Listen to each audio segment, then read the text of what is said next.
Thank you for listening to We Have Ways of Making You Talk. Sign up to our Patreon to receive bonus content, live streams, and our weekly newsletter with money off books and museum visits as well, plus early access to all live show tickets. That's patreon.com/wehaveways. Introducing Wondersuite from Bluehost.com. Website creation is hard. Was hard, but not anymore, thanks to Wondersuite from Bluehost. Answer a few questions about your business and goals, and the Wondersuite tools will automatically create your website or store. From there, you can customize your design, colors, and content, and we automatically help you get found in search engines like Google and Bing. From step-by-step guidance to suggested plugins, Bluehost makes WordPress wonderful for everyone. Go to bluehost.com/Wondersuite. Listen to the 48 Hours podcast for shocking murder cases and compelling real-life dramas from one of television's most watched true crime shows. Go behind the scenes of each episode with award-winning CBS News correspondents and producers in Postmortem, a weekly deep dive. Listen to 48 Hours wherever you get your podcasts.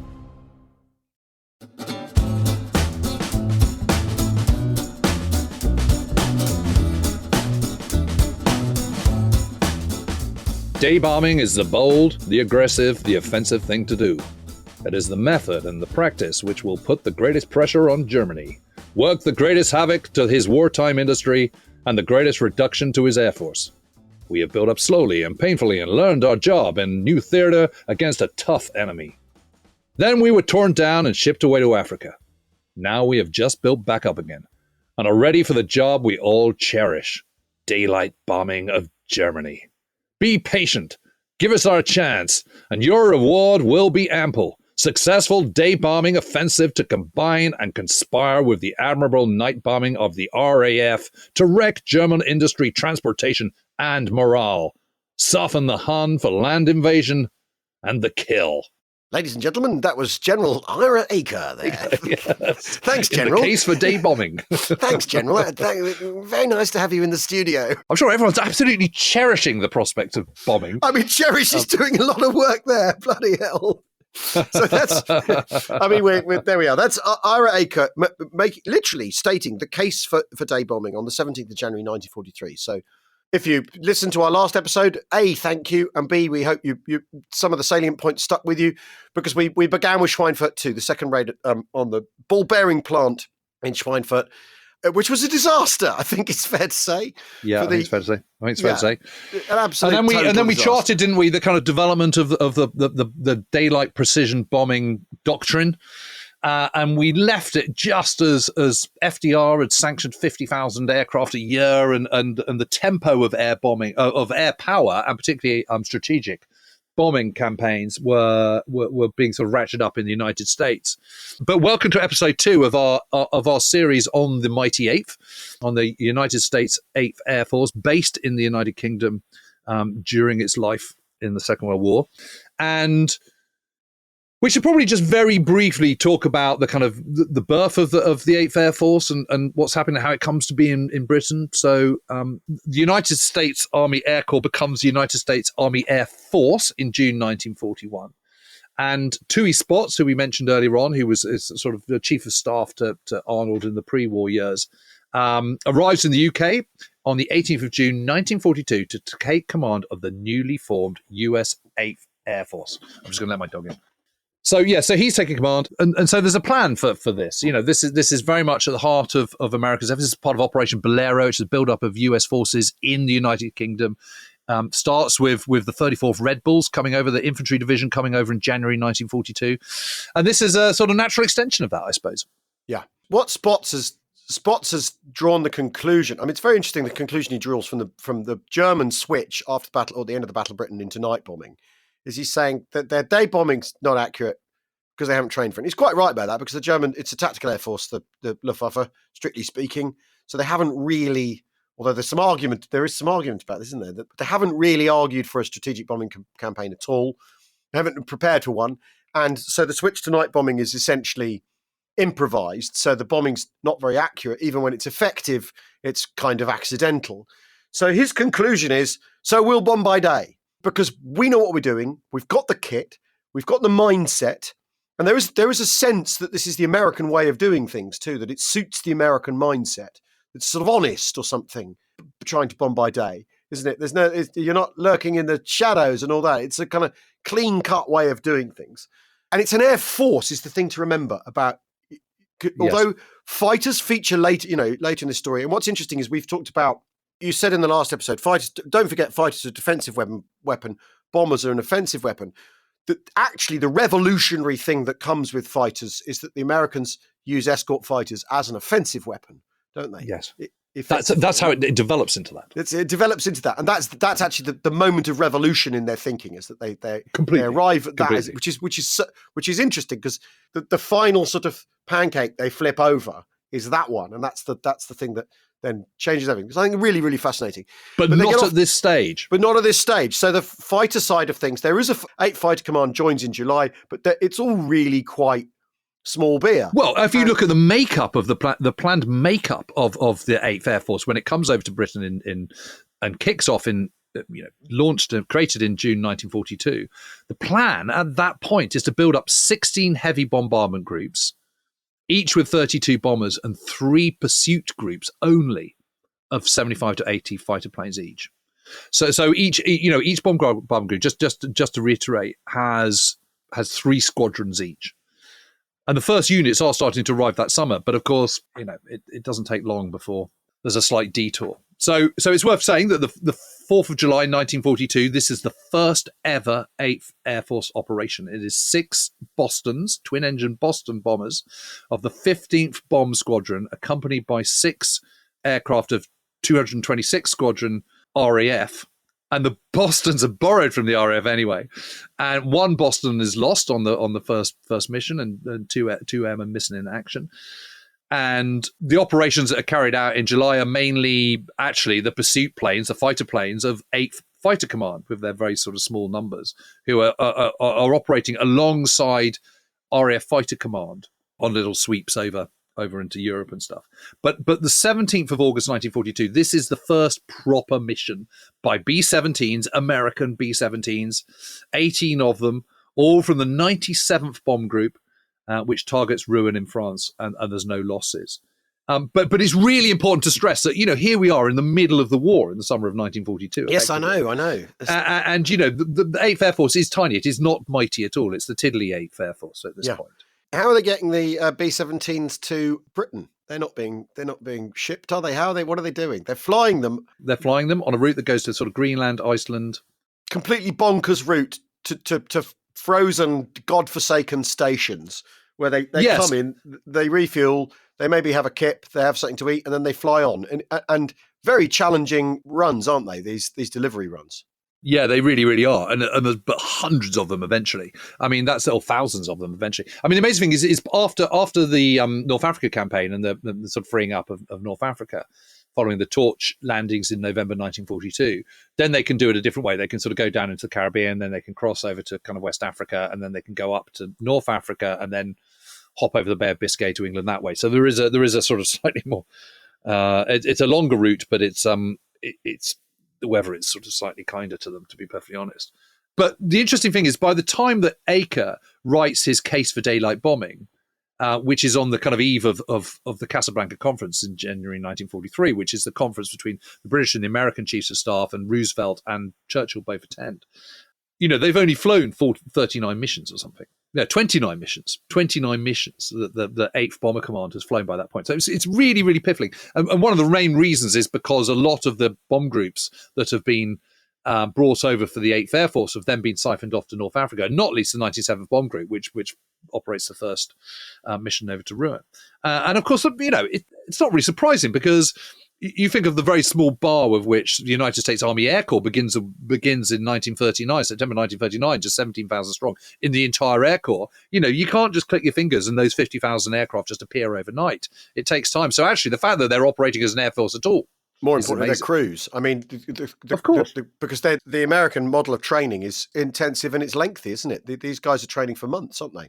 Yeah, absolutely. And while they have to be selected and weeded because they're looking for certain kinds of pilots for bombers and all this sort of thing. So it's a deep and complex training program. So you can't magic up the hundreds of thousands of people you need to fly these tens of thousands of bombers. It's just, or whatever it is you're aiming at, it can't just be done overnight. So I think what's striking is that when Eaker writes that, this tiny Air Force, it's flown 29 missions. It's a projection of the future, isn't it? Yeah. It's a projection of the future. But it's also, it's not just a projection of the future. It's him. They're still lobbying. They're still arguing. They're still reassuring the government. They're reassuring FDR that he's signed the right checks, that this is going to work. This is the right way to do things. And that our way is the right way. Because after all, the year before, you've had the Butt report, which is basically arguably could have held Bomber Command's campaign beneath the waterline. But after all, bombing is tied up in the idea that it's appearing to do something. It's it's a second front. It's your only option while you're not actually engaging the Germans on land and all that sort of stuff. And Eaker's definitely considering that, isn't it? It's a way for America to engage the Germans, take the war to Germany. Because otherwise, how else do you do that with a gigantic army that has to burrow its way through Europe? And no one quite wants to commit to that yet.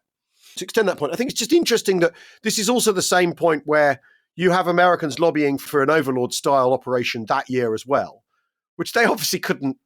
These are statements of ambition, aren't they? Yes, and statements of intent. Absolutely. Well, because you can always roll back from something, but you can't.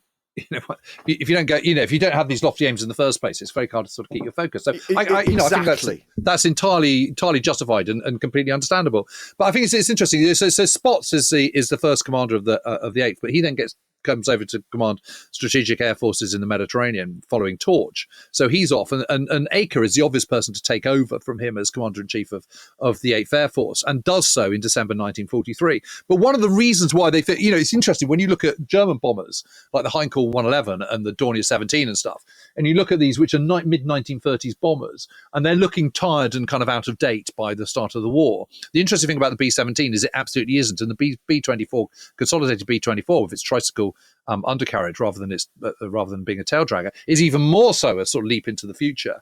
And part of the point is that they've got 4 engines, not 2, so they're more robust, they're tougher, the airframes are tougher, so they can take that.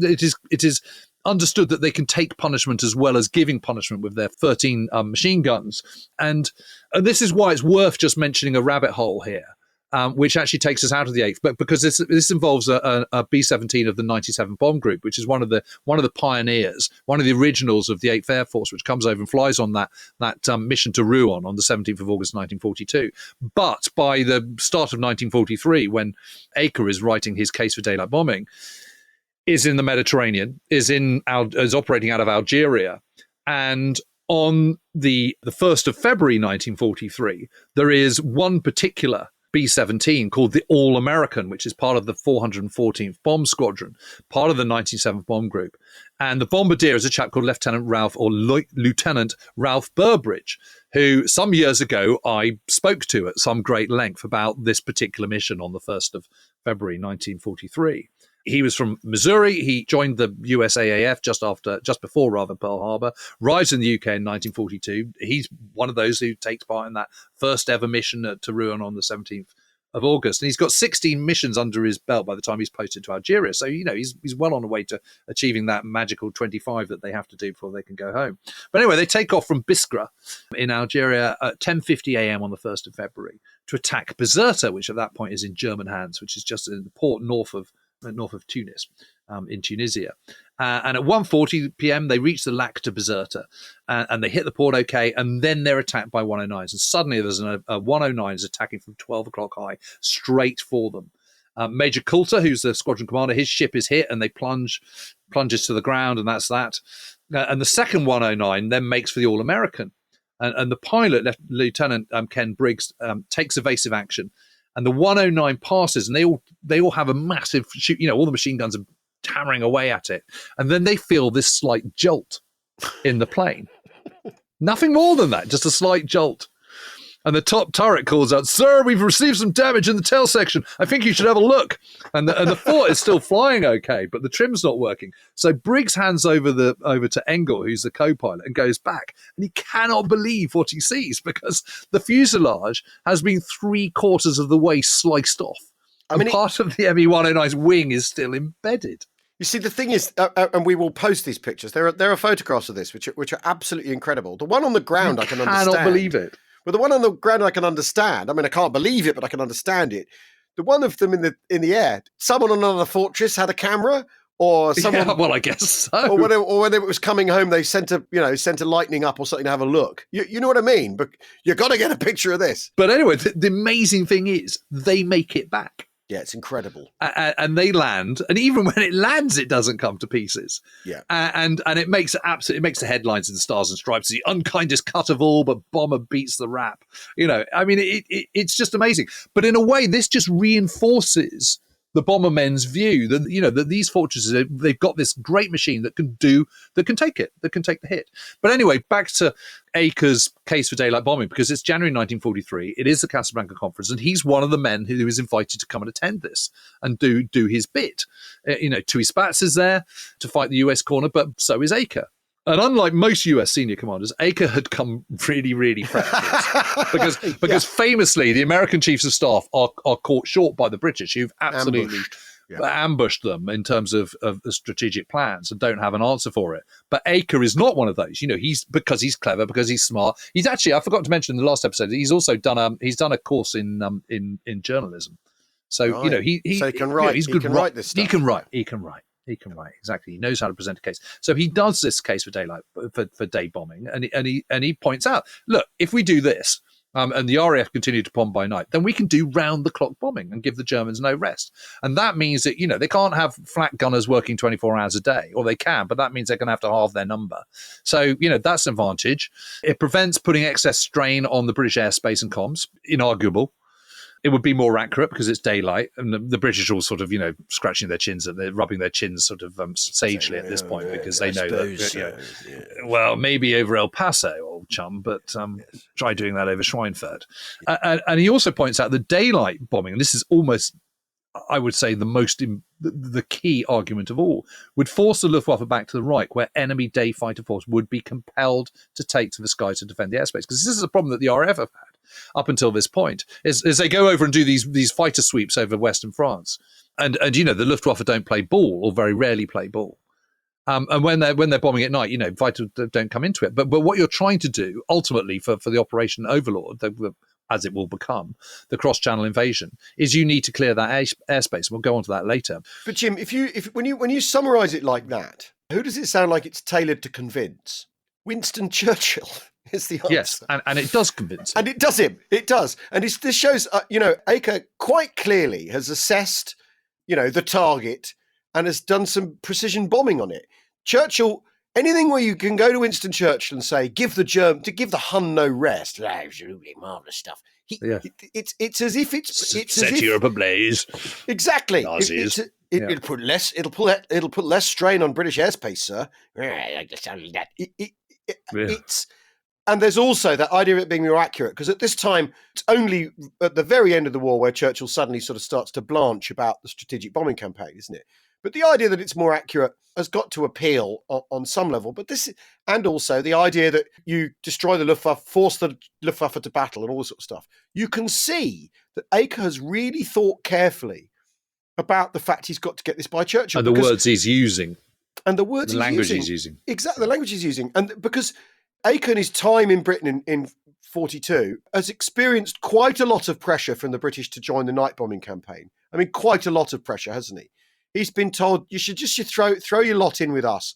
Daylight is just, and the British are saying, daylight's too dangerous. The trade-off of the risks against the accuracy, it's just not there. Accuracy is impossible anyway, as the Butt report proves. But also, that Harris, who is the commander-in-chief of the Bomber Command, and has been in post since February 1942, and has spent the first year of his command kind of sort of building up strength and building up navigational aids before his planned all-out assault of strategic air campaign against Germany, which he's planning to begin at the beginning of March 1943. He's thinking, fine, whatever. Try it, and then you'll come back to our way of thinking. Yeah. And that's very much his attitude. Yeah, he's very censorious, and he just sits there just thinking, Dream on. I'm not going to bother. I'm not going to argue with you. You crack on. You do whatever you want, but you'll come back to my way of thinking in very quick order. Eaker sits Churchill down personally, doesn't he, and takes him through this, doesn't he? So it's not just a staff conference presentation. He goes and sees Churchill personally. He sits him down and pitches it to him. Combined bomber offensive is compelling German day fighters to attack. That's into the air. That's the thing. Although at this stage, it has to be said that although fighter groups are part of the 8th, it is absolutely still considered that these mass formations on their own will be. It's a bomber force will be defended enough just by virtue of their 1350 caliber machine guns per bomber, and it's all going to be fine. And so there's a sort of a potential misappreciation of that. So subsequent to the Casablanca conference, a directive is issued demanding the progressive destruction and dislocation of the German military, industrial, and economic system, and the undermining of the morale of the German people to a point where their capacity for armed resistance is fatally weakened. Now, we've said this one, but we've come up with this line before, I think, when we were doing Gomorrah. But the interesting thing is that is applied to both the United States Army Air Force and the RAF, so Bomber Command and the 8th Air Force are given carte blanche for all-out strategic bombing, but on their own terms. It's very vague. It's very vague. So do it your own way. Do it your own way. Because after all, undermining a morale, it becomes an enormous point of argument, had been a point of argument before the war among the people in America arguing about bombing. And because if you're just doing it to undermine people's morale, how do you even measure that? Whereas you can take a photograph of a smashed up factory. You can take a photograph of a smashed up oil refinery. You can't take a photograph of undermined morale. There's no way of putting it in a blue book like Harris has, these enormous binders with basically everywhere in Germany assessed as a military target, its potential as a military target weighed up. It's impossible to assess, but it's in the mix there because the whole point of this directive is that it's vague. Progressive destruction, so not immediate. Dislocation, well, what does that mean? Yeah. Military, industrial, economic system could mean literally anything, because you could argue that the roundabout at the end of the road on from mine is part of the economic system because lorries have to drive through it. And it basically means you go away and you try, but that's what strategic bombing is from now on. Bomber Command doing its thing, the US Army Air Force doing its thing.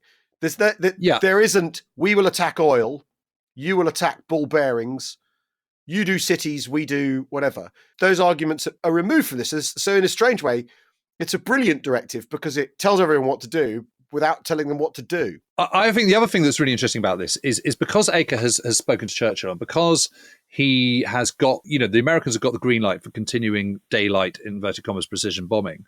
This gives Eaker, who is now Commander-in-Chief of the 8th Air Force, back at Pine Tree, at High Wycombe, Wickham Abbey rather, he can now develop this idea and develop his force. So the first 6 months of 1943 for the 8th Air Force are very much a half year of development. This is growth. This is building up in much the same way that Harris has been building up his own force of Bomber Command in 1942.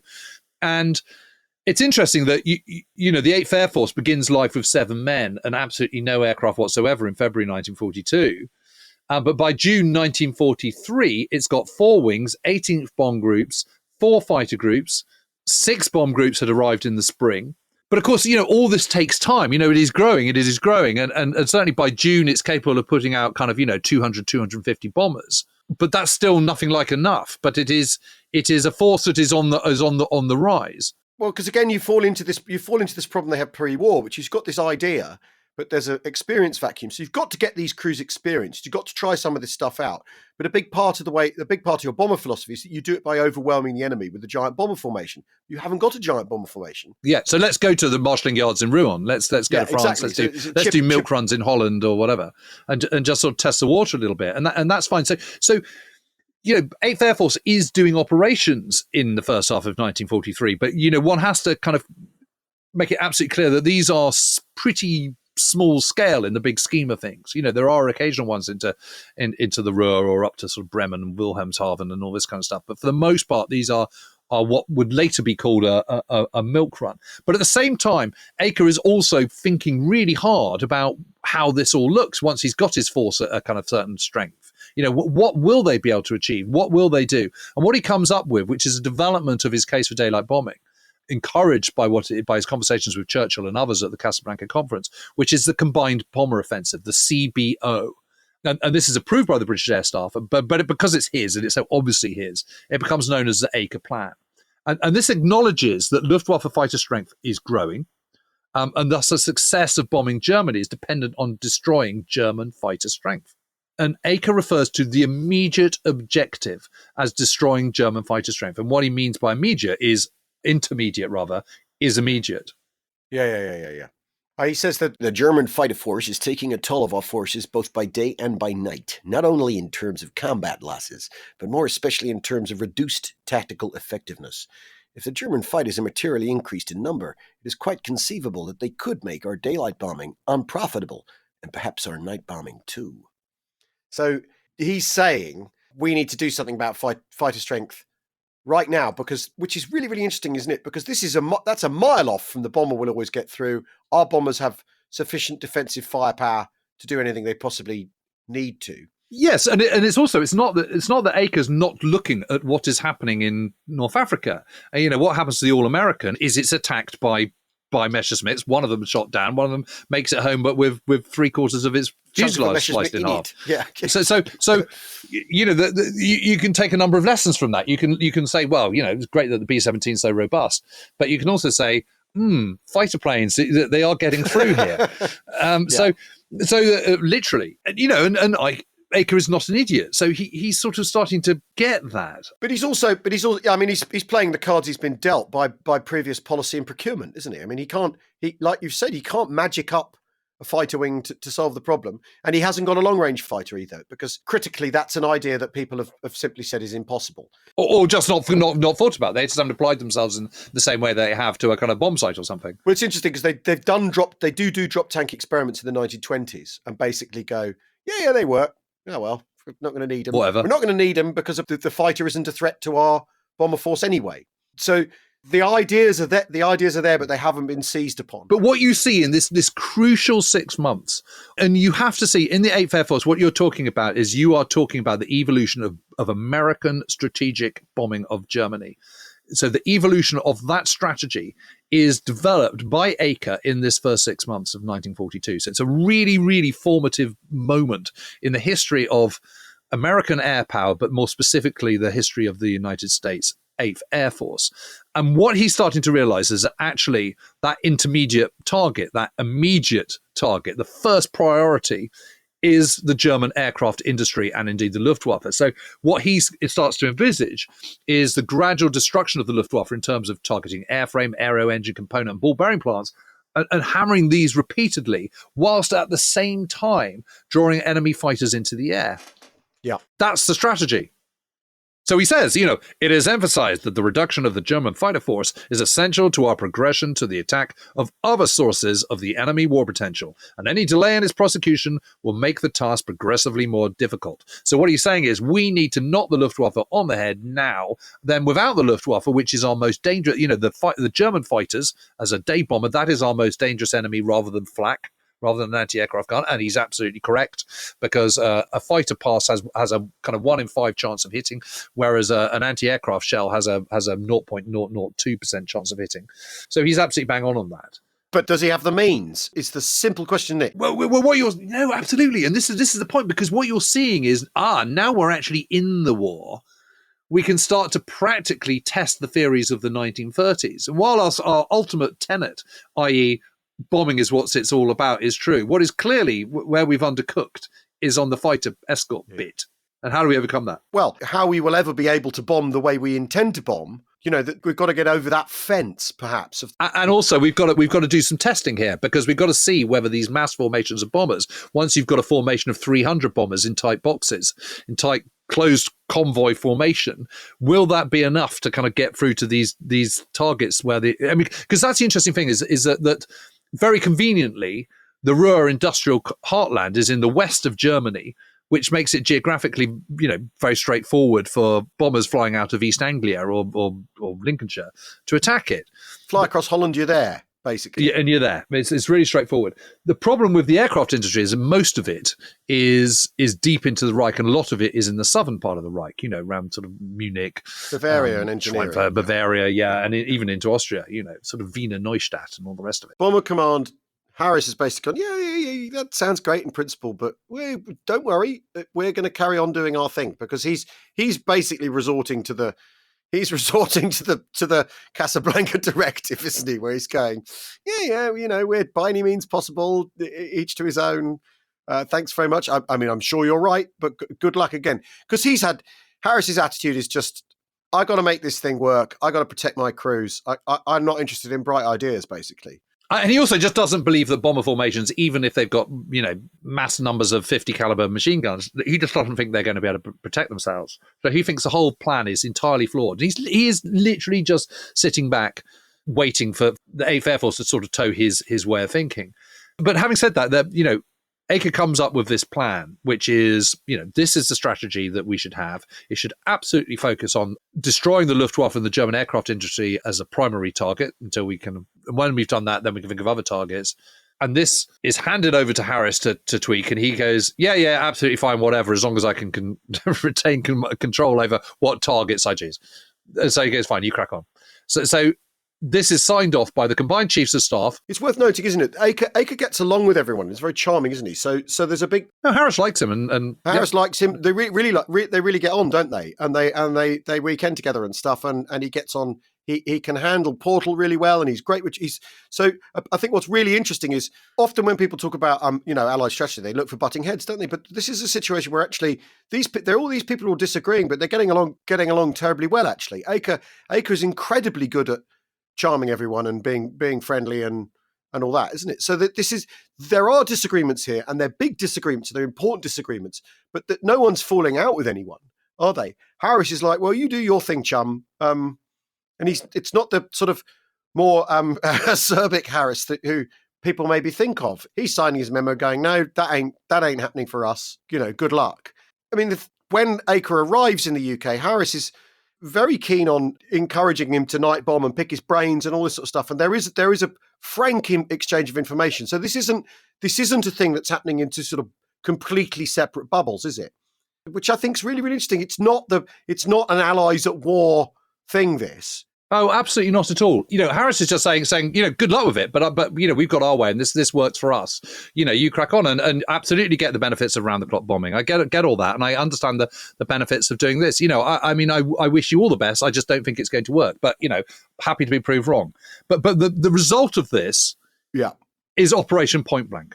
Yeah, an Operation Point Blank is a combined bomber offensive operation. So it is, Bomber Command is signing up to it, but it is going to be led by the 8th Air Force and subsequently the 15th Air Force in Italy in future months. And that is agreed and signed off on the 10th of June, 1943.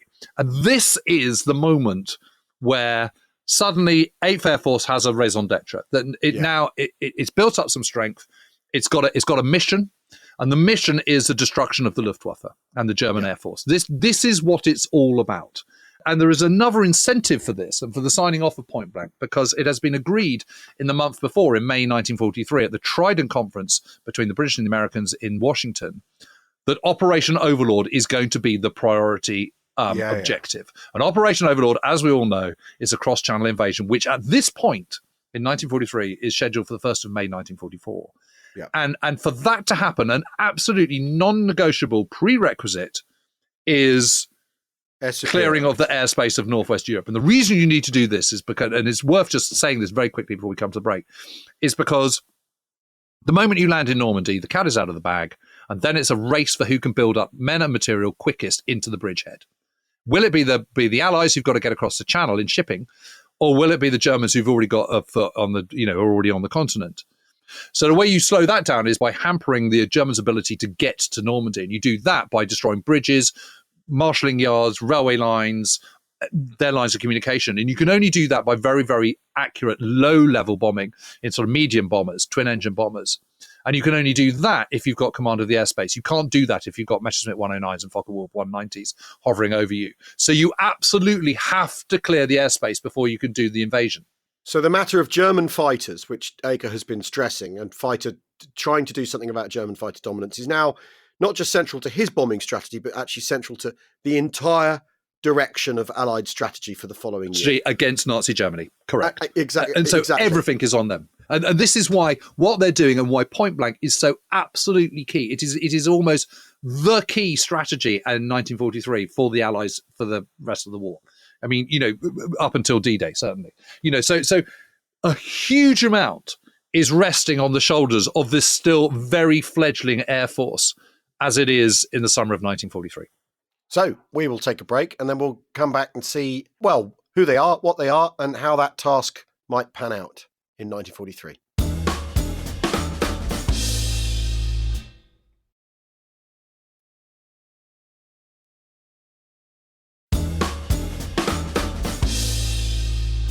Welcome back to We Have Ways of Making You Talk and our My 8th Air Force, the Mighty 8th series that we're doing for you. And in the first half, we've talked strategy, we've talked the exigencies of developing Allied strategy, Ira Eaker's ability to handle Churchill, or was it Churchill's ability to handle Ira Eaker? Of course. Wow! Yes. Which one first? His advisors. Because his advisors saw him coming as well as Churchill's advisors saw Eaker coming. So there's a swings and roundabouts. But I thought in the second half we'd focus on one of the experiences of one of the bomb groups, and this, of course, is the 100th bomb group, which is it has to be said, the focus of Masters of the Air. John Orloff's brilliant script based on the Donald Miller book of the same title, which is a brilliant book. It has to be said. It's a great book. Everyone should read it. It's terrific. Although that's about the entire Air Force rather than 100th Bomber Group. So yes, but the 100th BG is very much his focus, isn't it? It's like his daddy. It's his touchstone. It's the one he keeps coming back to. Yeah. So they're based in Thorpe Abbotts, but they come from Keene in Nebraska. Yep, arrive on the 9th of June, 1943. So they arrived the day before Point Blank is signed off. Right. So they couldn't be any more sort of tied to it and its fortunes and on message. Yeah, and they're transposed essentially en masse, aren't they? After 7 months of setting up and training, sort of plonked in England. It is amazing, whether it be the 82nd Airborne or 101st or these infantry divisions or whatever, which are sort of, created. These formations are created whole. So they recruit the staff, they recruit the men, then they start training guys in, and they're allocated, and you build up, and you've got 7 months of all operating together, training together. You've got your aircraft, then you're good to go, and you all fly over en masse, and here you are. Suddenly you've got kind of 40 aircraft and 40 crews. And it's in Norfolk, isn't it? Just up the road from Diss. Yes, it's right on the Norfolk-Suffolk border. It's literally half a mile and you're in Suffolk. Yeah, it's lovely. It's a beautiful little village. It's got a sort of gorgeous little sort of flint church, and it's a sort of sleepy little place. And the airfield is north of the village. There's some woods, and a lot of the sort of Quonset huts where the men were kind of housed were in those woods. And you can see the remains of them, sort of brick walls and little, the outline of where they all were in these woods. And then north of the woods is this huge kind of sort of where the airfield once was. You can still see the hard standing, and on the far side, on the north, is where the control tower is, and it's like so many of these places in Norfolk, these airfields which were sort of springing up all over the place. It's home to suddenly 3,000 young Americans on the top of a village, which is home to kind of 400 people. Yeah, and obviously has a radical effect on the neighbourhood. Yeah. It's got 2 T2 hangars, which are the sort of standard, the classic hangar.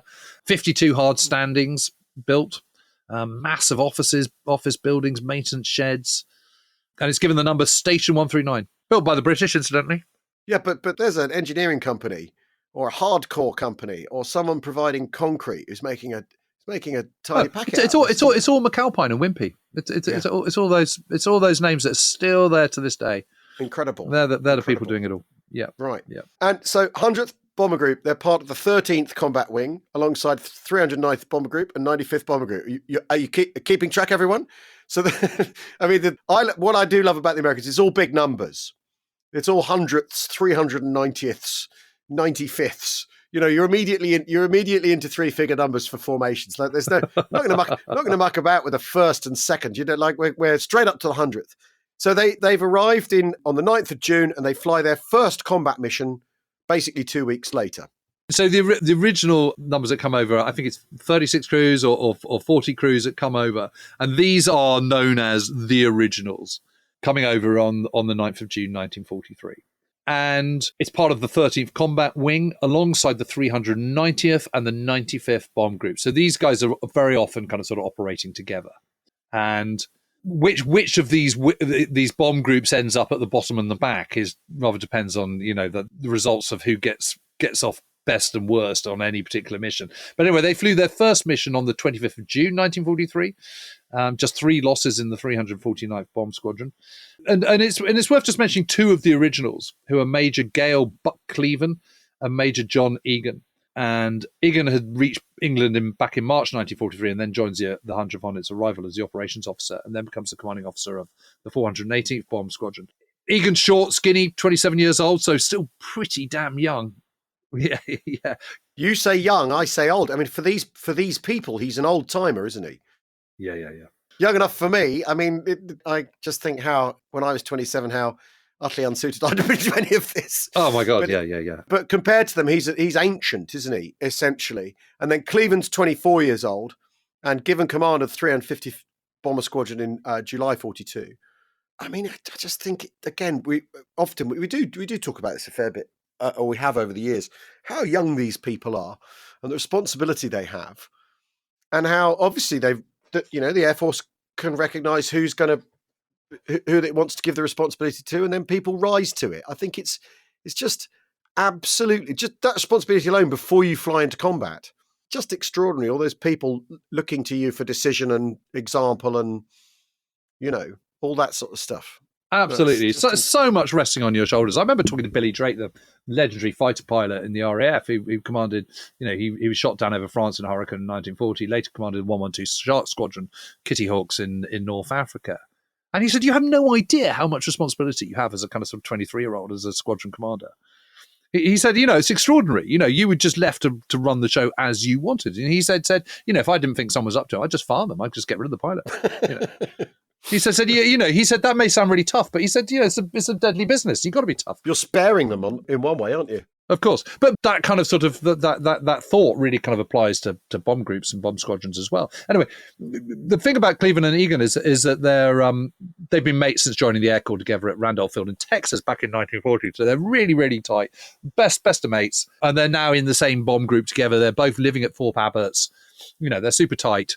And there is this sense, I think, with the 100 Bomb Group, these originals, that they are a band of brothers. That these are guys who've been created together in Keene, Nebraska. They've lived and drunk and laughed and hurled and cried and all that kind of stuff together.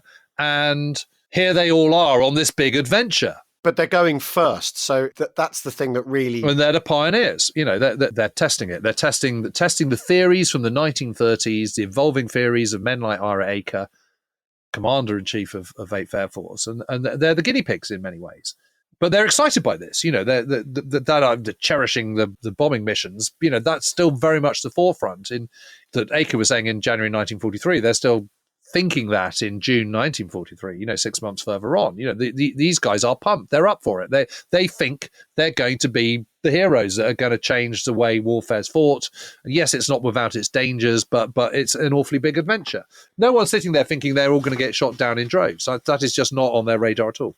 No, not yet. Anyway, I mean, I'm talking about June 1943. Yeah, I know, and they're flying this sci-fi super plane that can drop a bomb in a pickle barrel that flies high and fast, relatively speaking. They're all incredibly well trained. I mean, they've all got hours and hours and hours, hundreds of hours on the thing, and they all know what they're doing. But in fine weather in North Africa. Yes, of course. No, North America, rather. Yes, of course. It's very interesting because in Don Miller's Mighty Eighth book, he says, when faced with the most unusual weather system in the world, and you sort of think, well, you say that. Maybe your weather system over America is unusual. Try going to kind of the Amazon. Well, Japan, because they run into all those stratospheric problems in Japan with the B-29 that they don't anticipate later in the war. Who are you calling unusual, mate? Is the thing. Yeah, exactly. Try going to the Barents Sea. Exactly. Our weather's normal. Try going to Bear Island, for goodness sake. Well, exactly. But so Cleveland's first mission is to Bremen. That's not an easy one, to be fair. That's not easy. And that's the 25th of June, 1943. But by the 17th of August, He's got 10 in the bag, and the 11th is the Schweinfurt Regensburg raid of the 17th of August 1943. Now, Regensburg is where they make Messerschmitt 109s, right? It is. So why wouldn't you attack it? Eaker's determination to attack fighter production, when you put it like that, why wouldn't you do it? Well, this is Operation Point Blank, isn't it? Exactly. You're getting on with what you've got to get on with. And the 100th, they're targeting Regensburg. They're positioned in what's called the coffin corner, so the last and lowest group in the bomber formation. So essentially, you're the stragglers, aren't you, effectively? Yeah. And they're already, by this stage, they're starting to sort of, this is... So the Schweinfurt Regensburg raid is the first big, deep penetration of the Reich that they've done. But even so, they've been taking hits, and no one is anticipating this to be particularly easy. But they have massed 315 aircraft bombers for this particular operation, which is the largest to date. And that's a big deal. It's a long way. And at the briefings, people say things like, what idiot at 8th Air Force headquarters dreamed this one up? So there's a fair deal of, by now they've an understanding of what the Luftwaffe are capable of. And of course, the Luftwaffe are adapting and have come up with Adolf Galland has come up with this head-on technique, hasn't he? Yeah, exactly. And, which has been developed this summer. This is the summer of 1943 when it happens. The Fortress only has one forward-facing machine gun, doesn't it? It's not the bomb aimer, is it? Is it the flight engineer? No, it's Bombardier. So the Bombardier takes it on when he's not being a bombardier, and it's only a 30 cal, isn't it? So there's clearly a question about how well defended the fortress is from the front. And I remember Mackie Steinhoff's book where he talks about Galland coming down to see them in Sicily and saying, right, this is what you do with the fortresses. You fly straight at them. And Steinhoff's going, Jesus Christ, I mean, who is he to tell us this? But actually, Galland's right. That is they call them Boeings. Well, it is that stage. They soon get rid of the 30 cals and put 50 cals in. But that's right. Yeah. They call them Boeings, don't they? The Germans. And that's the way you deal with a Boeing. As we said in the last episode, you fly straight at it. So the 100th fly the Regensburg raid, and the casualties on that are appalling, aren't they? Yes, yeah, and it's worth just sort of talking through Cleveland's mission. So their ship is being absolutely shredded by bullets and flak and peppering it, the whole thing, and they're actually justified in bailing out. And his co-pilot, Captain Richard Carey, was all set to do so. But by this time, the B-17 that Cleveland is piloting is suffering structural damage, partial loss of control. There's fire in the air and serious injuries to some of the crew. And fresh waves of fighters are attacking them. But over the intercom, Cleveland calmly insists that they press on. And Cleveland gets a Distinguished Service Cross for this. And the story gets written up in the Saturday Evening Post by Lieutenant Colonel Bernard Lay Jr., who's a guy who later writes 12 O'Clock High. And it very much sort of puts 100 Bomb Group on the fore. But Cleveland does get back. And the casualties are absolutely enormous because they lose 60 aircraft on the Schweinfurt-Regensburg raid. Out of 315. It's a huge amount. Yeah, I mean, if people want to read about that raid in particular, or those raids in particular, Martin Middlebrook wrote an excellent book about them. Yes, he did. But people are starting to realise that numbers are diminishing very fast. They were already diminishing before the Schweinfurt-Regensburg raid, but the Schweinfurt-Regensburg raid really brings it to focus that actually they're not just losing a few, they're getting slaughtered. And infamously, there's one replacement crewman that arrives at Fort Abbas in time for a late meal, goes to bed, but gets lost over Germany the next morning, and no one ever knew his name because he'd only just arrived. So he became the man who came to dinner. It's that kind of sort of gallows humour which is starting to take root. You've got a problem, actually. Yeah. Well, Cleveland and Egan become heroes within the 100th. Yeah, they're like school hero. They're like the captain of the football team. Yeah, but they don't like Cleveland really doesn't like the idea of this. I mean, that's more responsibility, isn't it? He doesn't want to be seen as dashing or heroic. Yeah, and so these new crews would arrive and they'd sort of go, oh, you're Egan and Cleveland, because, I read you up in the Saturday Evening Post, and they know all about them. So they're kind of like sort of famous figures. And Cleveland says, their fear wasn't as great as ours and therefore was more dangerous. They feared the unknown. We feared the known. And there is this mounting sense that things are getting worse. And basically throughout the rest of August and September, Eaker doesn't attempt any point-blank targets at all, or barely any. No, certainly nothing in the right, because they've been decimated by the Schweinfurt-Regensburg raid, and they've got to build up strength all over again. And they've also got to sort of, this horrible feeling that actually, what if all their pre-war planning and assumptions has been wrong, and all that assumptions from the combined bomber offensive and from the Eaker plan and all the rest of it that he was outlining initially in the case for daylight bombing back in January 1943. What if that's all been mistaken? It's a horrible feeling. On the 8th of October, Buck Cleveland takes off for an attack on Bremen and doesn't return. Gets shot down, ends up being the 3 109s, tore out the sun, knock out 3 engines, shredding the 4, and starting a fire in the cockpit. And Cleveland orders them to jump. He's the last man out, jumping only at 2,000 feet, and they spend the rest of the war as a prisoner of war. The next mission is Munster, and this is the day of infamy for the 100th Bomb Group. It's Sunday, the 10th of October. It's the 100th Bomb Group's mission number 35. Pre-bright briefing. The target today, gentlemen, is Munster. And there's the red string across the map over the North Sea, over the Netherlands, to a town just over the other side of the Dutch border. And actually, it's only just in the Ruhr, and it's not expected to be a particularly tough fight, not least because P-47s can escort them pretty much all the way. The aim is to hit the main railway station, the main railway workers' residential areas. So a lot of the railway workers that operate in the Ruhr area are based in residential terraces in Munster. So the idea is to kill the men, is to kill the civilians. So you can have your kind of, we want precision bombing and we're going to be more ethical and all the rest of it. But this is out and out getting the workers. This is the thing that people agonised over for 2 decades in the interwar years and tried to forswear themselves from doing. And here they are essentially doing it. Which is interesting because the crews have all been raised on this milk that they're doing precision bombing and they're going to win the war clean, aren't they? And in a way, this is the beginning, isn't it? The beginning of that. And after all, they've not been bombing. A lot of the bombing they've done has killed enough civilians anyway, but they've tried not to. This is they're really not.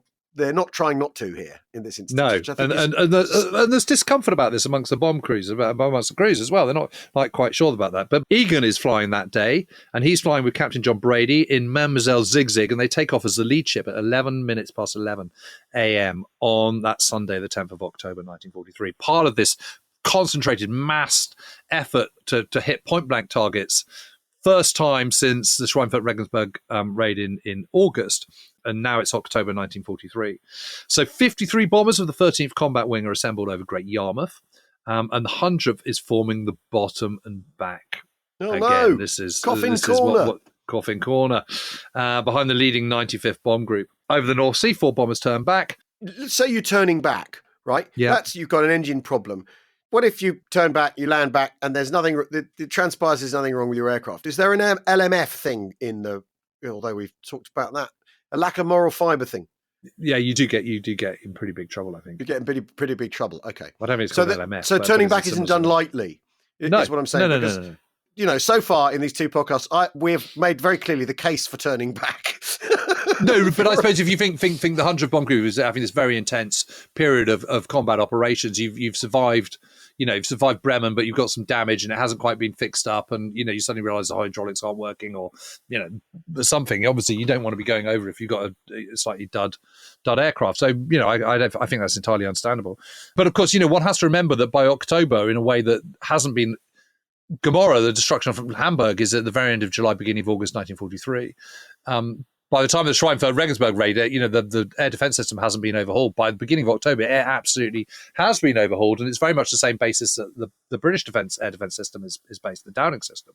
I.e., you have observers on the ground, you have radar chains, you have central hubs, you have you no longer have the Himmelblatt system, which is this idea that you have fighter planes and night fighters operating in blocks, and they only operate in their particular area, which is then overwhelmed by the bomber stream of Bomber Command.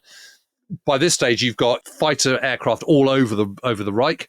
You've got plenty of early warning systems, a very sophisticated radar, very sophisticated control rooms with sort of glass walls with lights and all the rest of it. So the ground controllers down on the ground can absolutely control the battle, control where you can see where the bombers are coming. You've got listening services as well as observers on the ground. So you've got people tuning into American and indeed British radio chatter and picking up their signals and working out where they are. You've got the radar, you've got the observers, altogether that gives you a very good intelligence picture of the intentions of the enemy forces coming over. And as I said in the last one, the point about being in a large formation is, yes, you might have security, but it makes it very darn obvious where you are, because you represent a very big blot on a radar screen. And if you're going in a sort of in a straight line towards Bremen, it's pretty obvious that that's where you're heading. So it doesn't take much to sort of second guess your movement, which then means from a German point of view, you're much more easy to intercept. And what happens on this particular raid of Munster, which should have been fairly okay, is that the Thunderbolts turn for home just on the edge of the Dutch-German border, and no sooner do they do so than the German fighters turn up again. So you might have not bothered having the fighter escort in the first place.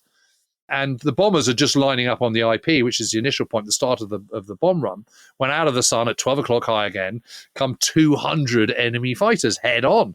And, Brady's plane is hit first, falls out of formation. Egan is overseeing the abandoning of the plane when it bursts into flames. Egan and Brady put the fort onto automatic pilot and scrambled back to open the bomb bay, and they all jump. Egan's shot at as he drifts down, but despite that, he's like being nicked, his parachute riddled. He managed to make it safely, and after shedding his chute, heads into woods, but he's picked up and like his pal Cleveland, spends the rest of the war at a POW.